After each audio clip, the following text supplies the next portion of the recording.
All right. Let's welcome our speaker, Mike.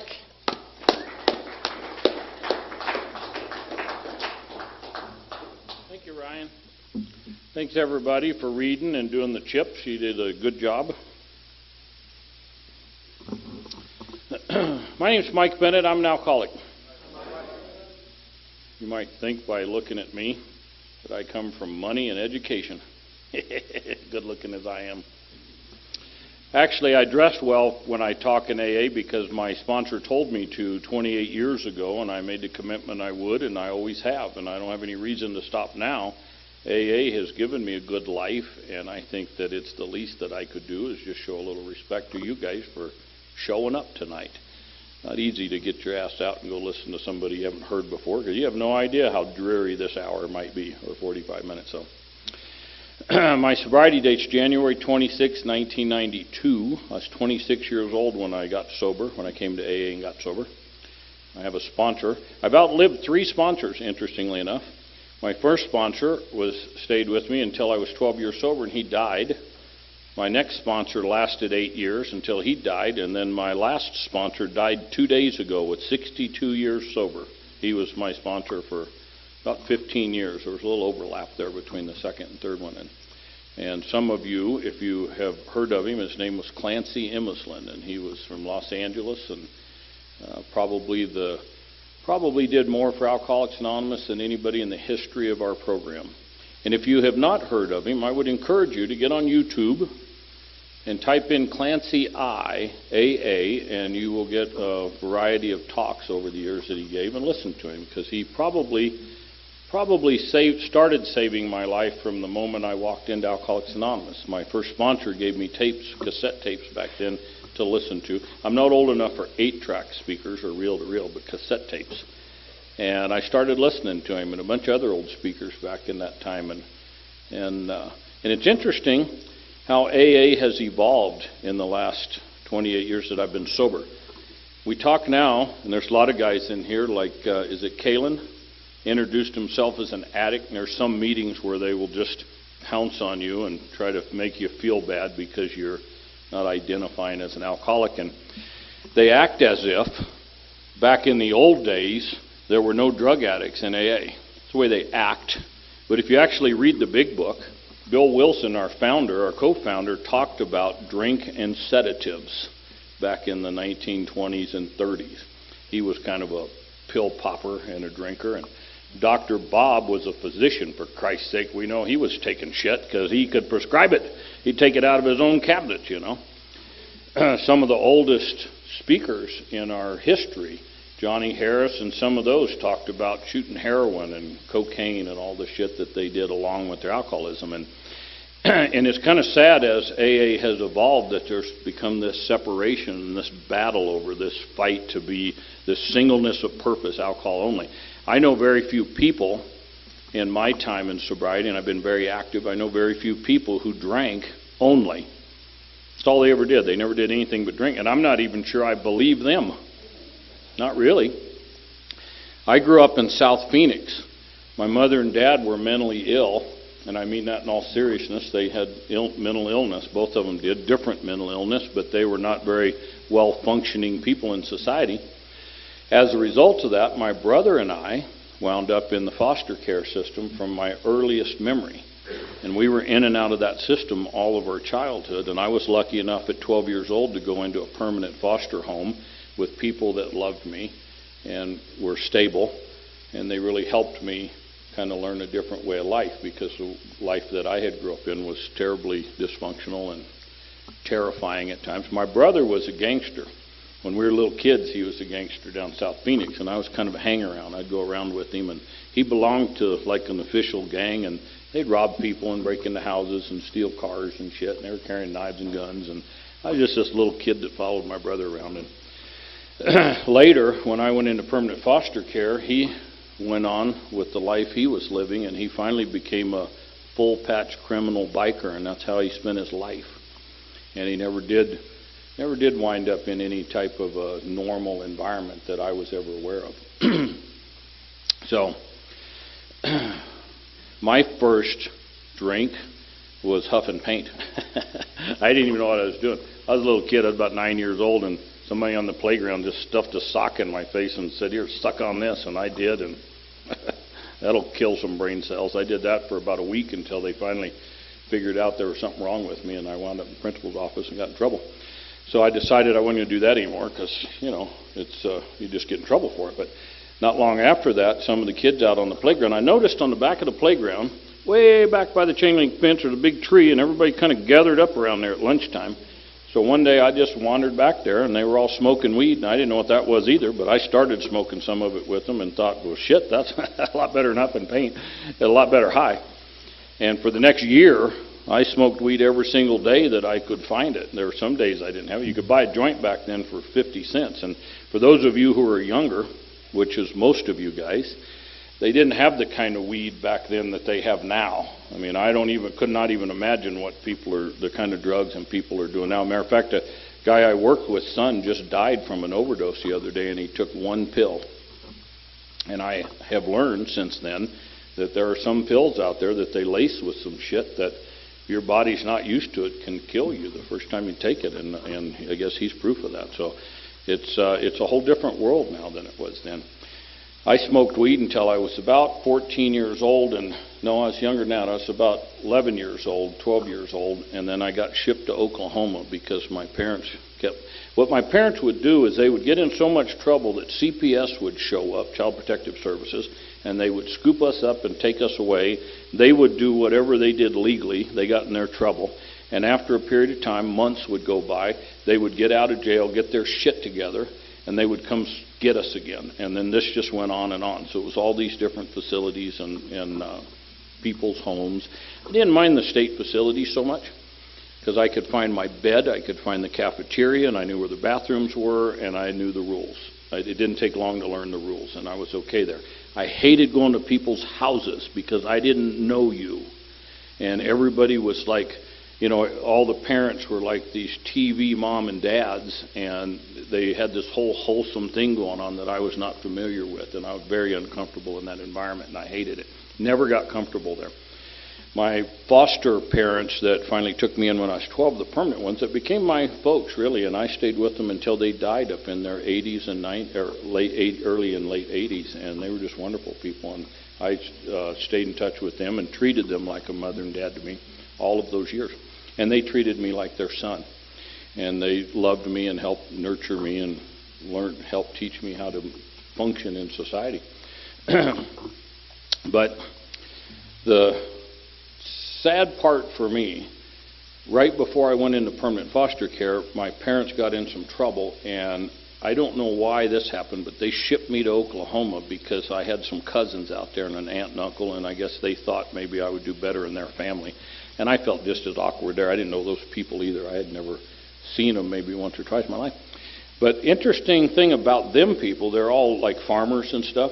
They didn't do any drugs. There were no drugs. Nobody smoked any weed or did any pills or huffed any paint.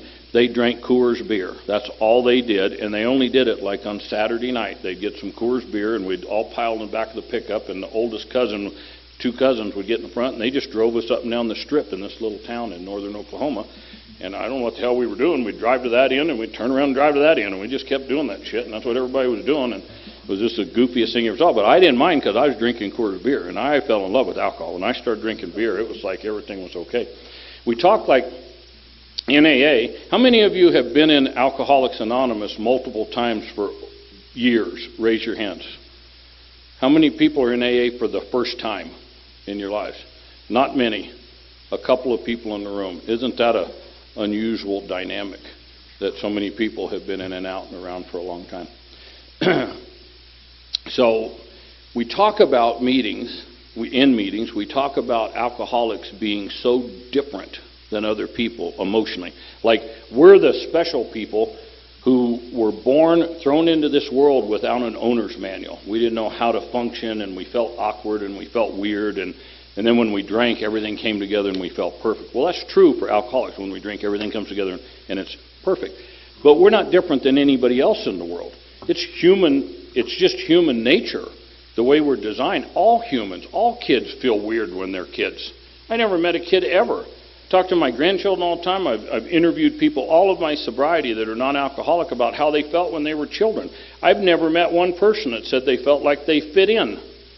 I've never met a single person that felt like they measured up.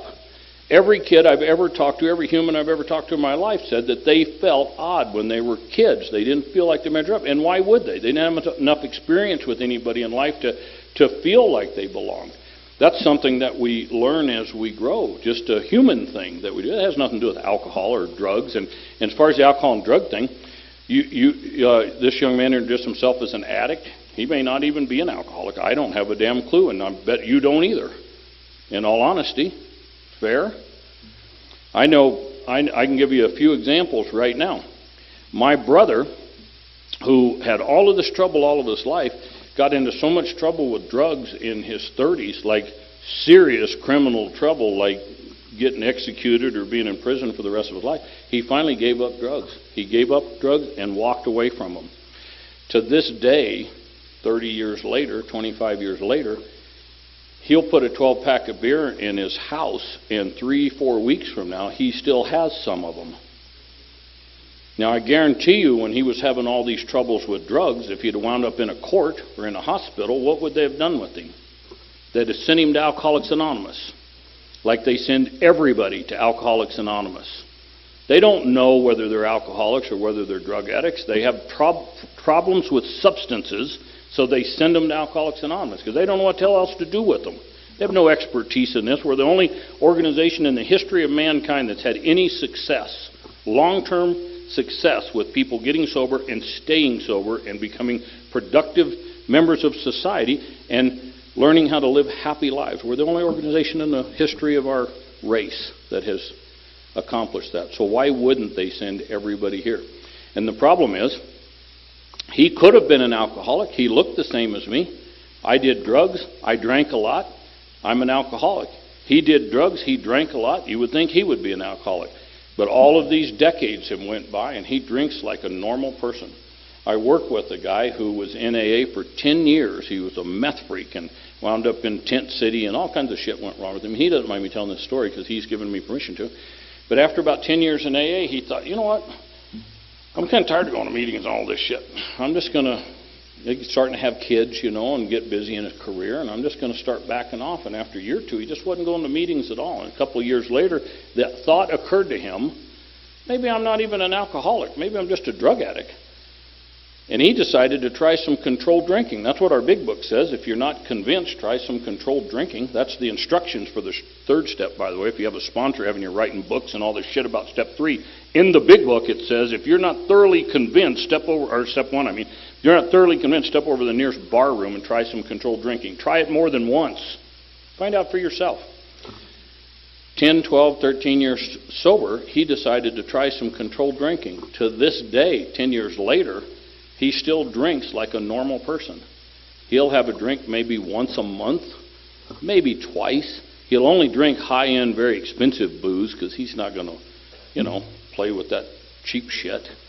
And what that tells me is he's not an alcoholic. He never was an alcoholic. He was a physically addicted drug addict. That's all he was. And once separated from the chemical for a long enough period of time, he recovered, completely recovered. And as long as he doesn't take addictive drugs anymore for any length of time and any heavy quantities, he will probably never have a problem again with them. He goes in for surgery and they prescribe pills for him and he takes them, and then when he's through with the surgery and healing up, he doesn't take pills anymore. He was just a kid that got hooked on meth and it got a hold of him, kicked his ass. They sent him to Alcoholics Anonymous. The problem is he looked just like me. The problem is of everybody they send to AA, they look just like me. I look just like them. Which ones are the alcoholics and which ones aren't? I almost wish, and I've said this before, and strike this from the tape, would you? Edit this out of the tape because all the old-timers will give me shit for this. I wish they would have named our organization something different than Alcoholics Anonymous, because that stigma that they put on it now separates everybody, and who knows which one of us need this. So many people did drugs that got them so high, so fast, accomplished everything they needed to accomplish so early that they never needed to drink. They found other stuff that did it way better. Now, some of those people will finally quit the drugs and think that they can drink normally, and then eventually drinking will take over their life and kick their ass. And those are the ones that are alcoholic. But how do you know? How the hell do you find out? I just recommend just do what the big book says. If you think you can handle some controlled drinking, try it. Nobody in AA in the early days ever said, don't drink no matter what. That's all a bunch of treatment center bullshit. Don't drink no matter what. AA says, God damn it, go drink. And keep doing it until you've had so much of it, you convince yourself that you're alcoholic and maybe you need some help. And once you're convinced of that, we can help you. Until that point, nobody in Alcoholics Anonymous can help anybody until you're convinced that you're absolutely a hopeless alcoholic. That was the case with me. I started drinking with those hillbilly cousins of mine, and after about, 6 months maybe out there, I thought I was fitting in and being part of the family and everything, and then they sat me down in the yard one day and they said, Michael, turned into a pretty good little worker, but you're too much trouble for us and we're sending you home. And I was devastated. Because I'd been rejected, my whole fucking life. I keep getting rejected, and here my cousins, my own family now, sending me back to the crazy people that sent me here to begin with. And I didn't want to go back there because I didn't like any of them. And it was just terrible psychological thing. Now, that didn't make me an alcoholic. It made me a little neurotic, I promise you that. There's some neurosis here that I've been dealing with all my life, but that had nothing to do with me being an alcoholic. Here's the thing about alcoholism. If you're wondering, if you're fighting it, trying to be different, here's the thing about alcoholism. 6 or 7% of the people in the world, only 6 or 7% of the people in the world, when they drink, alcohol does something different for them that it does not do for anybody else in the world. It does something for them that it does not do for anybody else in the world. It instantly, almost instantly, changes my perception of reality. I can feel any way that I feel, and after a couple drinks, for me, it may be different for you, but for me, halfway through my second drink, everything comes together. The universe lines up, and I feel perfect. No longer do I feel like you, come on in, no longer do I feel like you have to measure up to me. I have to measure up to you. I immediately start feeling like you need to measure up to me. I just become absolutely perfect. Now, that does not happen to non-alcoholic drinkers. Non-alcoholic drinkers, about halfway through their second drink, which is an hour or so after they started. I don't know how in the hell they pull that shit off. Halfway through my second drink's like before my first drink even hits the bar, I'm halfway through my second drink. But these people, they'll sip on one for half an hour, 45 minutes, and halfway through their second one, they start to feel it. And they start considering maybe they've had enough, and they should eat. And that's the dumbest thing I ever heard anybody say, drinking, let's eat. I think about this, you go sit with the losers down there, because we don't eat when we're drinking. That's the stupidest thing ever. You just ruin a buzz if you eat. Now, sometimes you got to eat or you just die, but other than that, you just eat out of necessity. But anyway, so that's the difference in alcoholism. It's not like I drank and drank and drank and drank and drank for the 10, 12 years that I drank, and finally drank so much that I became addicted to alcohol and became an alcoholic. That's bullshit. That never happened for me. It never happened for anybody in the world that's a real alcoholic. What happens is, when I first started drinking, about halfway through my second drink, everything became so perfect for me that I was destined to drink alcoholically for the rest of my life until it absolutely took over every part of my life. I didn't drink myself into it because what it did for me, it dictated how I was going to drink from then on. That's alcoholism. That's the difference. Drug addiction by itself, which is so intertwined and overlapped, drug addiction by itself is you take drugs, addictive drugs, in enough quantity for a long enough period of time, every single person in the world that does that eventually becomes addicted to them. Those are drug addicts, not alcoholics necessarily. They could be, but necessarily they're not. The thing about recovery from drug addiction, once separated from the drug for a long enough period of time, they recover. Their perception of reality has never really changed. They recover and they move on into reality. So that's the big fight. The problem is we have no right. We have, in Alcoholics Anonymous, have no right to say you don't belong here because you're not an alcoholic. We have no right to say that to you because we all look the same, and I don't know.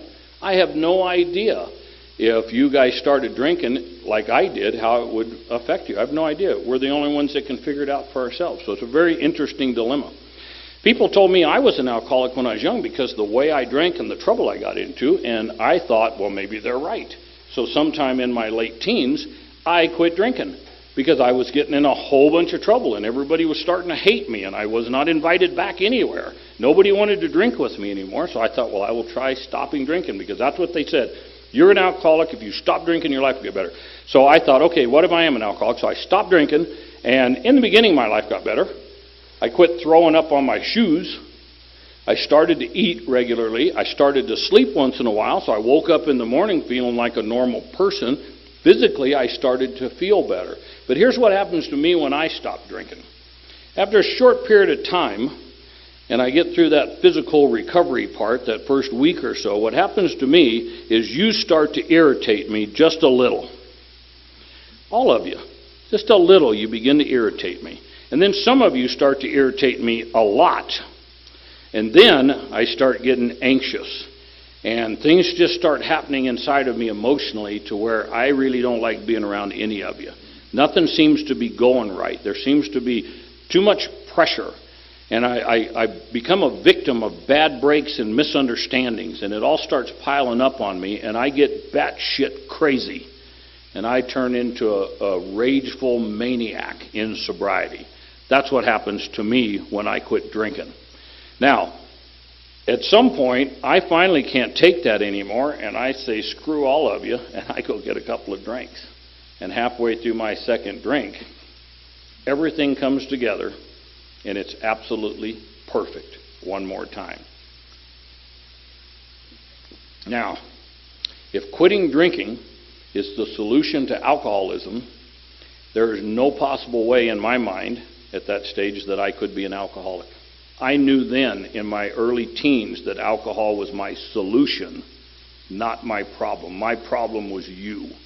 My problem was the work, the family, the people in the world. My problem was the rules. All of that shit's what the problem was. Drinking was the solution, because no matter how bad it got, halfway through my second drink, everything was perfect one more time. Now, if I could have stayed there in that little magical spot that I could create, well, you'd have a different speaker tonight. I promise you that, because I wouldn't be here. I'd still be out there doing it. But the problem is, as I continued to drink over the years, it got a little bit worse. By the time I was 16 years old, I had crossed that invisible line the big book talks about. People think the invisible line, or they talk about the invisible line in the big book, is where you become alcoholic. And that's not true. What diagnosed me as an alcoholic is what it did for me when I very first started to drink. What it did for me is what diagnosed me as an alcoholic. The invisible line we talk about in the book is the ability to control our drinking. We alcoholics have lost the ability to control our drinking. That happens after some period of time. And I think that's the addictive part of alcoholism, because alcoholism is a physical allergy coupled with this obsession of the mind. The obsession of the mind is the thing that always makes me drink again, because reality becomes so unacceptable to me. Finally, my mind will tell me a few drinks will solve it, and they're right, because it always did. That physical ability to control my drinking, that happens after I drink so much quantity in so much period of time that I do become physically dependent on alcohol. Once I start drinking, I can't stop. There's no turning it off. I remember at 16 years old, I was offered a drink in an interesting little position. I was offered a drink, and I knew that if I took the drink, I could only get one. I was up in the mountains, and there was not enough booze for the 5 of us that were there. We had a 6-pack of beer, and they said, would you like a drink? And I said no, and they thought I was being a good boy, because I was 16 years old. I was just saying I'm being a boy. That had nothing to do with that shit. I knew immediately if I had one drink, I'm going to have to steal a car to get to town to get more, because I didn't want to fight the feeling of having that drink and then that craving sit in where I just had to have more. I didn't want to feel that. So I just said no. It was easier not to drink than to go through that shit. Now, if they'd have had 2 kegs of beer and asked me if I wanted a beer, well, shit, yes, I'd have put everything on hold, and I'd still be drinking out there probably. So that's alcoholism. That's what happens to me when I drink. Something magical happens. It changes my perception of reality. When I don't drink, reality just gradually gets worse and worse and worse until I cannot stand living sober. That's why I drink, because I cannot stand sobriety. I cannot stand living in this world sober. So I go on drinking again for a few years, and it gets progressively worse. I get in more trouble and more trouble and more trouble. And they say to me, your problem's drinking. If you stop drinking, your life will get better. So I thought, I was in so much trouble this time. Hell, it's worth another shot. So I tried again. And what happened the second time? Exactly the same thing. The longer I stayed sober, the worse I got. The sicker I got emotionally. I wish when it says, I'm going to talk to Bill Wilson about this when I'm dead and I meet him in heaven if he's lucky enough to have made it. But when he wrote these steps, the first step says, we admitted we were powerless over alcohol. That's what we're talking about, crossing that line. And once I start, I don't know what's going to happen. I can't control the amount I'm going to drink. That's that first part of that step. The dash means end of one thought, beginning of a new thought. So there's really two parts to that step. Admitted we were powerless over alcohol. Once you decide, once I start drinking, it just kicks my ass and I can't stop. Well, that part of that step's done. The second part says that our lives have become unmanageable. I think he wrote that wrong. I don't think it's what he meant. What he meant, I think, was this, and this is my opinion. If you don't agree with it, I don't give a shit. I have the microphone. He said, what he meant was, admitted we were powerless over alcohol, that our emotions had become unmanageable. That's what he meant. And I guarantee you when I meet him somewhere one of these days and say to him, Bill, why didn't you use that word? I can see him scratching his head and thinking to himself, you know what? That would have been a lot better word for that step. Because everybody in this room identifies immediately when I said my emotions become unmanageable, because that's why I had to quit drinking or keep drinking. I could stay sober until my emotions become unmanageable, and I absolutely had to drink. I couldn't keep from it. So I try quitting drinking again. The same thing happens. A few years later, I try it one more time. I'm married this time. I got a baby coming. I promise I will never drink again. Solid oath, on an oath or not an oath, I don't know. But I made an oath, and I'm not ever going to drink again. And I stayed sober for like 30 days that time, and I was violent, and I was sick. I was so sick, and I just couldn't do it. And I got drunk one more time, and I felt so bad that last time. I'd quit drinking 3 times. I felt so bad that last time. Inside, I felt like everything about me was finally lost. There was no good left. I just become the most empty person that I could ever imagine anybody being. And I was drunk physically, but my brain was still working. Most of the time my brain got drunk with my body, but this last time my brain was pretty sober.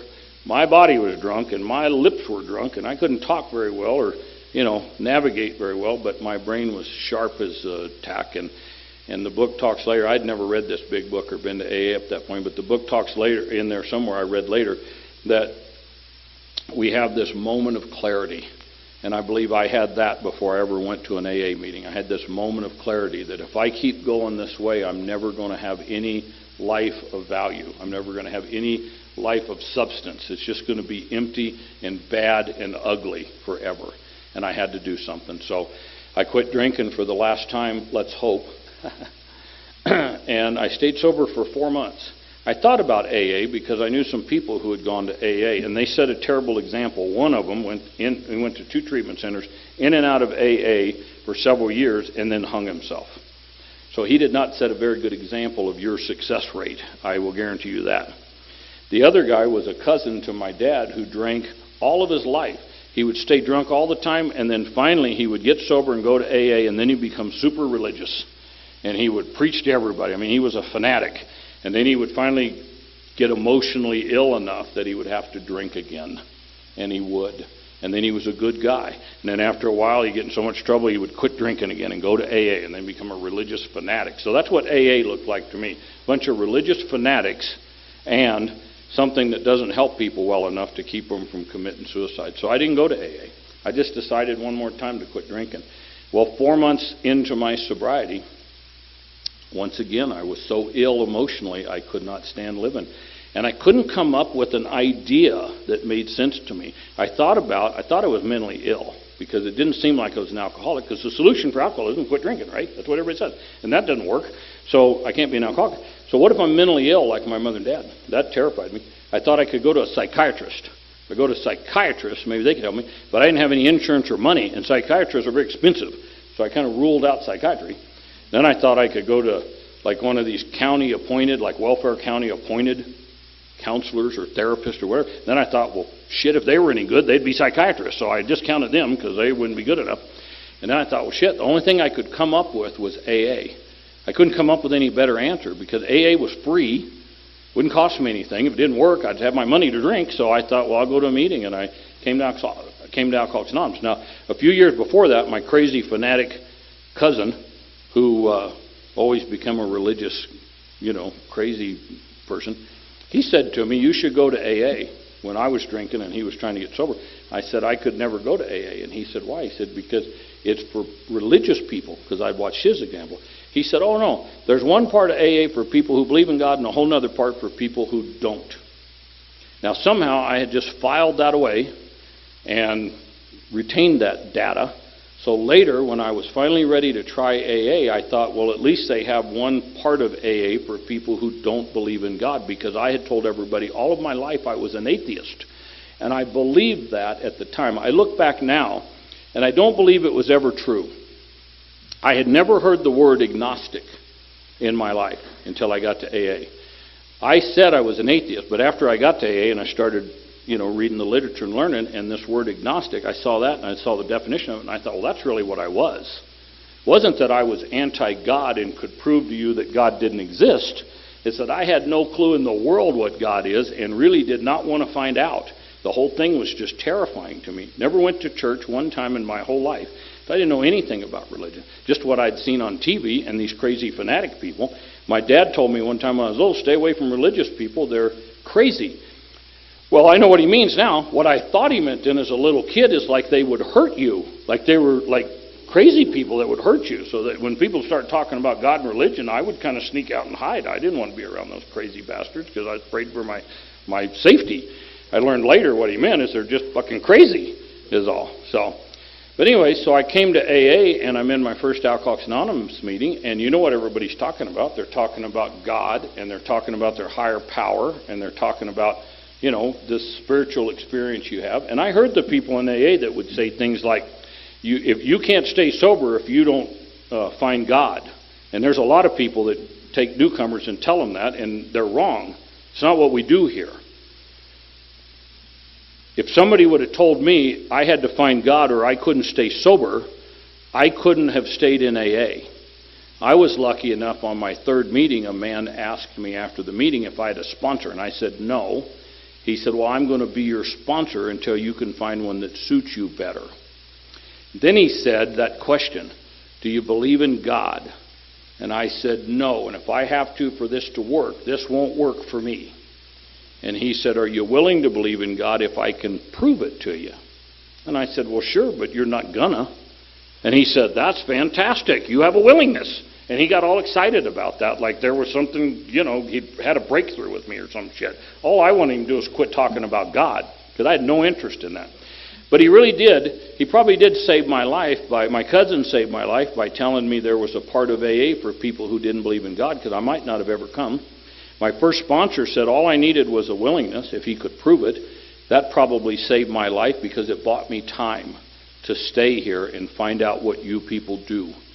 And after a while, after a few days, we had gone through these first 3 steps, and I came to believe, with his help, that I had done those before I ever came to Alcoholics Anonymous. I would have never come here without doing those.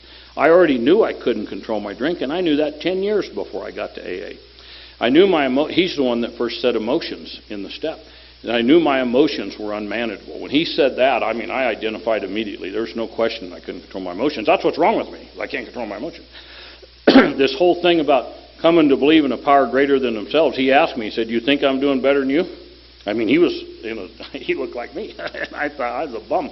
Yeah, he said, you think I'm doing better than you? I said, well, obviously. He said, congratulations, I'm your new higher power. And I was good with that. He was doing better than I was, so I would just listen to him, do what he told me to do. He was my higher power. The third thing is make a decision. What are they asking us to do in that third step? Really, to make a decision. Well, what does that mean? Make a decision to stay here and do the rest of the crap we do. That's all. That's all the third step means. Everybody makes too big a deal out of the first 3 steps, and I think it kills more alcoholics than anything else. The first 3 steps are simple. Have you had some trouble out there when you were drinking? Have you had some trouble out there when you stopped drinking? Are you willing to come here and try doing what we do to get better? If you can accept those three premises, you have worked the first three steps. There's nothing else to it. There's nothing else that we do here. So he had helped me come to understand that I had already done that, and he gave me the directions for writing my inventory. Well, I was so anti-God when we were talking about this third step. He said to me, so now let's kneel down together and say the third step prayer. He said that right out loud to me. And I said, what? He said, we're going to kneel down and hold hands and say this prayer. I said, I'm not doing that. It pissed me off, man. Veins, I can still feel the veins pop out of my head. I was so embarrassed about that and pissed off about that. And I said, I told you, goddammit, that I don't believe in God, and I'm not holding hands with you or getting on my goddamn knees or saying any prayers. I'm not doing any of that shit. And it kind of terrified him, well. He said, well, you agreed to follow directions. I said, I don't give a damn what I agreed to. I'm not doing that. And he said, well, will you at least read it? Just read it out of the book so you can feel like you've accomplished. And I said, I'll read the goddamn thing. And I flipped the book open and I read it with gritted teeth, pissed off. And when I'm done, I slammed the book shut and I said, there, I read it. And it didn't do nothing for me. He said, let's just move on. And we did. And he saved my life again. If he would have tried to convince me right then that I had to have a God in my life to stay here, I would have had to leave. He said, let's move on, and he gave me the directions for writing my inventory. Now, I had never told anybody the truth about anything, ever. When you tell the truth, you get your ass whooped. Didn't take me long to figure that out. You can tell a lie that you can sell, you don't get your ass whooped. I lied about everything. I'd lied so much that I lied about shit when telling the truth would have gotten me further. I still lied because it was just the way I lived my life.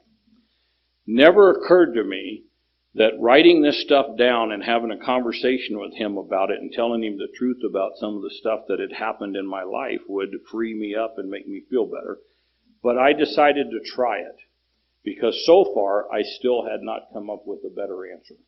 And for those of you how many people have done more than one inventory in your AA career? More than one written inventory, yeah. And you've talked to 5 people, they'll give you 8 different ways to write an inventory, won't they?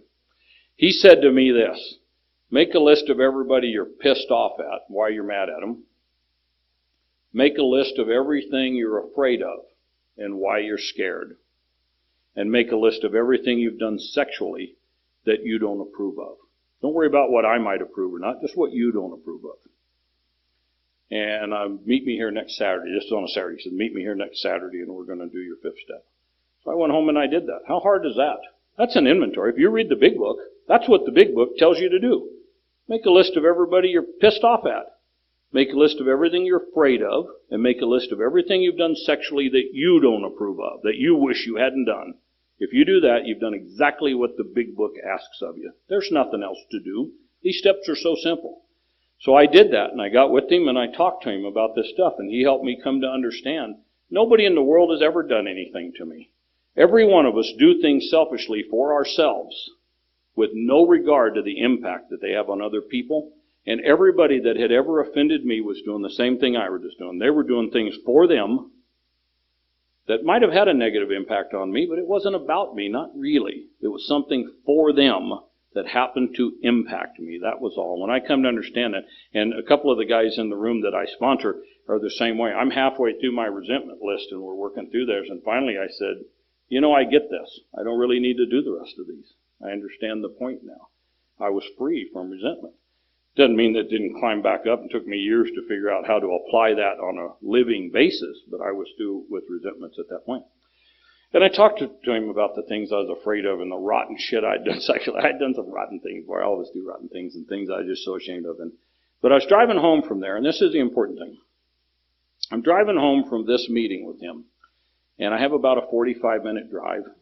And he told me what the big book says, spend an hour contemplating what you've done and did you do a good job and all that horse shit. And then he said, open the big book and read about 6 and 7. So I'm driving home, and I don't know that I'm contemplating anything. I'm just driving home. And this feeling came over me that for years I described as this Bill Wilson type spiritual experience. You know, the wind blew up my ass and the lights came on. You know, I described it like that. I look back on it now after so long and so much experience in AA and working with new people. I realize now what I experienced was peace and happiness, a little bit of hope. And I realize now that I had never experienced that any time in my entire life before that moment. I had never felt good. Nothing spectacular. I had just never felt good, ever. And I'm driving home and I realize that I feel good. And I blew it out of proportion. I made it bigger than it was. But for me, it was huge at that point. It was like the biggest thing that had ever happened in my life, that I felt good.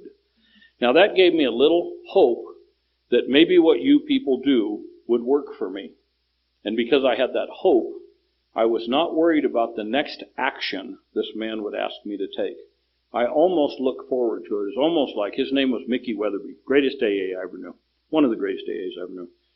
I almost wanted to call him and say, I did call him and tell him about this wild experience I'd had, you know, this crazy spiritual experience I did. And he thought it was wonderful. And I almost wanted to say, what do I do now? You know, what can I do now to keep this going? Because it was like drinking. You know, you have a couple of drinks and everything comes together. It's perfect. What do you want to do? I can drink some more. I want some more of that shit. And that's the way it was with the steps. Something happened to me that was so fantastic, I wanted more of it. And so he got with me and gave me we got through 6 and 7, and he gave me the instructions on writing my list of people I had harmed, and I did that, and I started going out and making amends to people, which made me feel even better. I started to feel like a worthwhile son of a bitch, because I was facing people. I had stolen their money and hurt them and gotten in fights and knocked the shit out of them, or, you know, who knows what I did. Slept with their wives. I did shit, you know, while I was out there. And I started facing these people, and I started cleaning this up. And every action that I took from there made me feel a little bit less bad, a little bit more good. And the more good I felt, the more good I wanted to feel. So I kept doing more things. And that's the way AA works. It's just do enough. Even if you don't believe it will work, just do enough to see. Just try it and experiment with it, for Christ's sake, just to see if it might work. And when it starts to work a little bit and you get a little bit of hope, it'll give you some incentive to try a little more. And you try a little more and you feel a little better. And you try a little more and you feel a little better. And the next thing, the whole thing has perpetuated into sobriety. And then you look back on your life and you think, you know what, it wasn't so bad.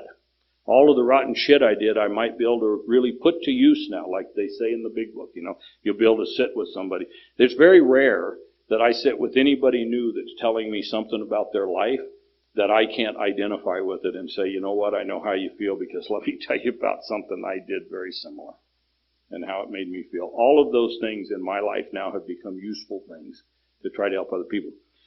So I started developing this idea, what if you're right? What if you guys are right? What if there really is a God? I'd never even attempted to consider that was a possibility, but what if you're right? What if there really is a God? What an amazing thing for a guy like me to think. I was a heathen, you know, I was a pure heathen. So I started studying religion. The next 15 years, I read something about religion every day. I went to all these different churches trying to find my church, you know, where I'd fit in, because now I'm believing there's something to this. So I went to the Jewish synagogue, and I went to the Catholic church, which took a long time. It takes a long time to go to a Catholic service. And it doesn't matter if there's a funeral or they're getting married or just a regular service. It just takes a long-ass time to go to Catholic.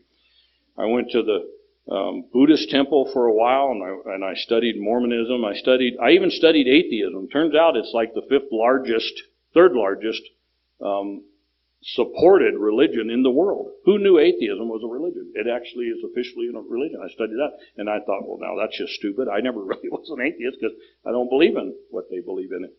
But I didn't know that. So after about 15 years of this constant research, I came to realize that I don't know any more about God than I knew when I started. None. I know a lot about religion. I know a hell of a lot about history, religious history. But I don't know any more about God. And that's what I was looking for, was God, to make that connection to God. I'd kind of tasted it a little bit, but I wanted to make that connection and find my place with it. And finally, I said something like this. I don't know what it was officially, but I said something like this: God, I give up. I'm tired of reading all this shit. You see this movie, Forrest Gump, you know, and Forrest gets baffled, confused, and he starts running across the nation. How many people have seen this movie? Everybody? So he runs across the nation, and then he still doesn't have his answer, so he runs back Still doesn't have an answer. He runs back. That's what I'm doing for 15 years, studying religion. I'm just like Forrest Gump, just trying to find an answer. And there's no answer. And finally, one day, I was tired of running. And I said, God, I give up. I have no idea who you are. But I know I'm not going to find you in those books. So I'm going to surrender myself to you. And you tell me who and what you are when I'm supposed to know it. Until then, have a nice day, and I'm going to be the best AA member I can be. It was something like that. And I have not touched a religious book since then, and it's been probably 10, 12 years since I stopped doing that. And don't give a shit about it. People tell me all the time, well, read this book, read this book. Yeah, I'm not going to read it. I always say yes, because I'm polite. I'm not going to read your book, so don't tell me to read a book. I'm not going to read it. I read everything in AA ever produced and memorized a lot of it in the early years, and now I couldn't even tell you hardly what anything is, because I don't give a shit anymore. I don't read it anymore. I go to a book study, and I try to help people through the book, so I stay familiar with that. I've been walking a lot recently, because I'm old and fat, and I'm trying to get more shape. So I've been listening to the big book on audio tape, and after I get to about halfway through Into the Wives, and I'm ready to shoot myself, because it's true what they say. Some people say the big book is not a very well-written book, and that's not true. It is very well-written, but it is dull. It is dull as shit. And so I couldn't even listen to it on audio tape after a while. But I just decided I'm going to be the best AA member I can be. Just help people for free and for fun. Try to sponsor people, go to meetings and set a good example, and try to, make a big deal out of it. If I'm invited to participate, take it serious and try to treat you people with respect. I try to do that. Set up chairs, tear down chairs. Just do AA stuff. Just be good AA stuff. About 18 years sober, through what I think now was just total surrender. I just gave up. I didn't have any search left in me. Whatever it is, it will be. And I just surrendered to that idea. I came to this connection, this place. I believe you can live in one of two places. You can live connected to, or you can live disconnected from. There's no other place you can exist in our reality here. Connected to God, disconnected from God. This was the realization I'd come to after this surrender. And I have come to believe that God absolutely loves me, with no strings attached. But interestingly enough, I believe that He loves you exactly the same way. There's no merit system here. I can't earn more grace than you can. God is the same for me as He is for you, and the same for them as He is for them. He's the same for everybody. My old sponsor who just died, he tells this great story about if you're struggling with finding out how far. Imagine God is a TV station. And He's got this antenna that runs up hundreds of feet into the air. And it has this area of broadcast, this broadcast area. And everybody in the world happens to be within the broadcast area. The signal goes out in exactly the same strength for every one of us. The problem we seem to have is adjusting the knobs on our TV to receive the signal. And when our TVs are adjusted well, the picture is clear. But when our set gets out of adjustment, the picture gets squiggly, or it gets fuzzy, or it gets to roll in, and it becomes less clear. So it's not that God's doing anything different for any of us. It's how's our receiver set up? How are we doing with our receiver? So I kind of had this realization after hearing that story from him and what was going on with my surrender to come to understand that signal really does exist, and God really does love me, and everything really is okay. And it doesn't matter what happens here. I've come to believe in this life as a classroom. I don't know what we're supposed to learn in this class, but it seems to me that love, unconditional love, is the answer. My job is to learn how to love you. Not to expect you to love me. That's all of that therapeutic bullshit that has never worked. In therapy, they teach us things like get control of your thinking, and eventually your actions will improve. Everybody in here has probably been taught that. And it's ass backwards from what's right. AA says, we don't give a shit about your thinking. We know you show up here crazy. The crazier you are, the more we fight over you. I want that one. He's mine. Get all the way, Kevin. That some bitch is batshit crazy. I want that one. And so we fight over you. The sicker you are, the more we love you. The more we want you.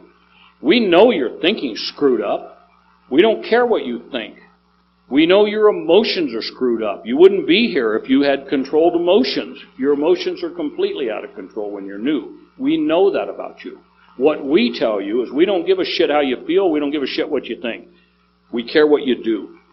You do the right thing no matter how you feel and what you think. You do the right thing, you do the right thing, you do the right thing. Eventually, you start to feel better.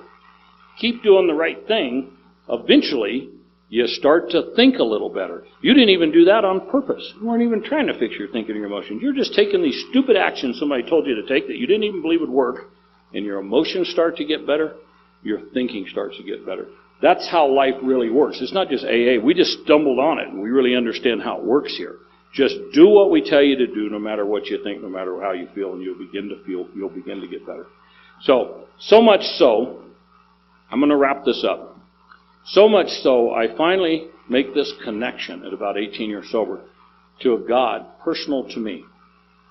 And I finally come to understand with no doubt in my mind that my job is to forgive everybody. For everything, every single time without exception. That's what love is. Forgive everybody for everything, every single time without exception. That's what I'm here to learn, I believe. That's what I believe God has charged me with, that challenge. If I do that, when my life ends here, which I suppose it may someday, I move to the next classroom. And I can't enter the next classroom unless I learn enough in this classroom for that classroom to make sense, just like high school to college. Entry-level job to a CEO of a major corporation. You can't start there. You got to learn the basics first, and I believe that's what life is about. We learn the basics here, we learn enough for the next class to make sense, and we learn enough in that one for the next. And I think that's what our spiritual existence is like. Now, I have 4 children, 9 grandchildren. And you guys have children, some of you. But I have special children. My children are wonderful. I love my children.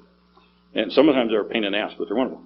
But this one particular son of mine, he just loved his daddy. I mean, absolutely loved his daddy. There's no question about it. If he came to my house, he would always kiss me on my head. And then he would go steal my food and leave. And then he'd come back and kiss me on my head, and he'd go throw his laundry in my washing machine on my electric bill. Then he'd kiss me on his head, and he'd go jack around to what he was doing, and he'd come back and kiss me on my head. And finally I'd say, God damn it, quit it. Kiss me all the time. He absolutely loved me as much as any son has ever loved any dad ever, and I loved him the same way. Just a great kid. The last year or 2 of his life, he talked to me about religion. You know, how do you feel about God, and what's that about? 2 or 3 different times. He was just curious, and I never pushed that on him, but I would share with him what I had learned.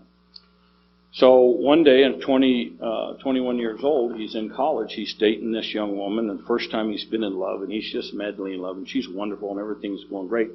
They're at the college dorm, and her ex shows up at the college and murders both of them. Shot him 5 times, shot her 8 times, in the face a couple of times. He was an evil, just upset, very, very angry young man. And then he walks away and he sits down near the scene and he shoots himself in the head and kills himself. Now, that was a devastating event in my family's life, at least. I was 6 hours away when I got the phone call. I thought to myself immediately when they said, your son's been murdered. Immediately, my first thought was, he's okay. Because I know he's with God. He's okay. There's no question in my mind about that. My second thought was this. I wonder how bad the young man that committed this crime, I wonder how bad he must have been feeling to take an action that severe. Immediately, I had compassion for this man because I could imagine feeling that way. For me to take an action that severe, how badly I must have been feeling, and I had compassion for him.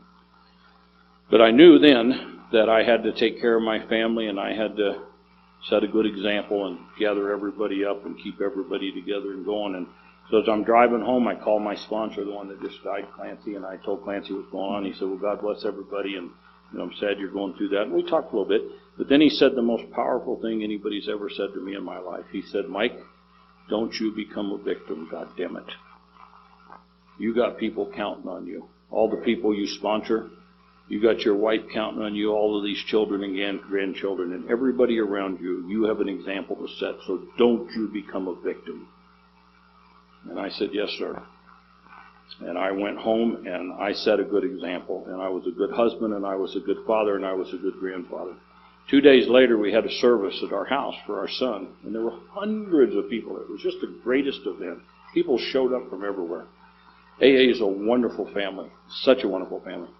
That afternoon, we had to go to the service for his girlfriend, which I thought we should attend. He would want us to do that. She was his girlfriend. We're sitting in the church, and it was 2 big rows like all churches, and we're sitting over here, and there's people over here, and somebody nudges me that I didn't know, elbows me, said, do you know who that lady is in the front row? And I said, no, I imagine it's the mother of this girl. And he said, yeah. She's lost 5 children in the last 5 years. This was the last of her children she lost this year to drug overdose, car wrecks, gun shootings, and drug deals, and just a terrible thing. 5 children she had lost over 5 years consecutively, and she had no kids left. That was the end of it. And I'm thinking to myself, how lucky I am. How lucky I am, because this woman has suffered so much. And I still have 3 children and all these grandchildren, and my son had such a good life. He was at the height of, just imagine for a minute, he's second year college. He knows absolutely without a doubt that his education is going to just soar and he's going to graduate at the top of his class. He just knows it. He's a smart kid. He's in love with this girl for the first time. We all know how relationships go after a period of time, but this was his first one. He didn't know she was going to turn into a person one day. So he thinks that he is going to be in love forever. He's just absolutely in love. He knows he's going to get out of school and he's going to get the career of his choice, and it's all going to go by the numbers. And he's going to be a CEO of a major company someday. He just knows all of this is going to be right. What a hell of a way to go. What a hell of a way to go. Isn't that the greatest time? We would be so lucky if we could leave this classroom and go to the next classroom on top of everything, wouldn't we? Now, for a guy like me to come from where I came from to a place of unconditional love and total forgiveness, I'm telling you, Alcoholics Anonymous does something here that nobody else in the history of the human race has ever been able to do, to help a guy like me go from there to here. I love all of you guys, and thank you so much for listening.